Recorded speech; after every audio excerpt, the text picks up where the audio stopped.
સરથાણા વિસ્તારમાં 17 વર્ષીય પાટીદાર સમાજની દીકરીનું અપહરણ કરીને દુષ્કર્મ આચરનારનો નીકળ્યો વરઘોડો।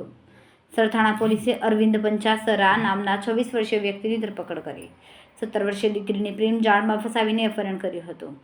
ઘટનાને લઈને પાટીદાર સમાજમાં રોષ ભભૂકી ઉઠ્યો હતો। આરોપીને ઘટના સ્થળ પર લઈ જઈને રિકન્સ્ટ્રક્શન કરવામાં આવ્યું। સરથાણા પોલીસને ક્રાઇમ બ્રાન્ચ દ્વારા રિકન્સ્ટ્રક્શન કરવામાં આવ્યું। આરોપીનો વરઘોડો કાઢવામાં આવે તેવી પાટીદાર સમાજના અગ્રણીઓની માંગણી છે। આરોપી સામે દાખલારૂપ કાર્યવાહી થાય તેવી પાટીદાર સમાજના અગ્રણીઓ દ્વારા માંગ કરવામાં આવી।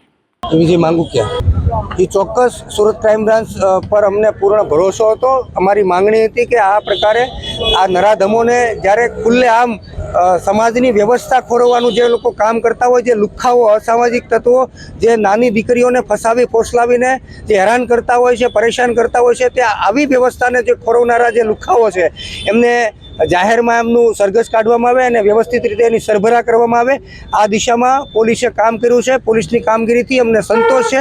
પરંતુ જ્યારે જે આ નરાધમોને જે પનાહ આપે છે, જે સહયોગ કરે છે, જે લોકો આર્થિક મદદ કરી રહ્યા આવા કેસોની અંદર આર્થિક મદદ કરે છે, એવા લોકોને સહ આરોપી બનાવી અને એમને પણ આ ગુનાની અંદર એફઆઈઆરની અંદર નામજોગ એફઆઈઆર કરીને આવા લોકોને પણ જેલના સળિયા પાછળ મોકલવામાં આવે એવી અમારી માંગ છે।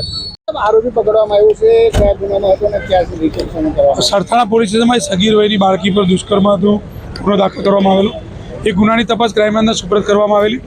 આજરોજ આરોપીને એરેસ્ટ કરી અને આરોપીને રિકન્સ્ટ્રક્શન માટે જગ્યા પર લઈ આવેલા છે અને આગળની તપાસ ચાલુ છે।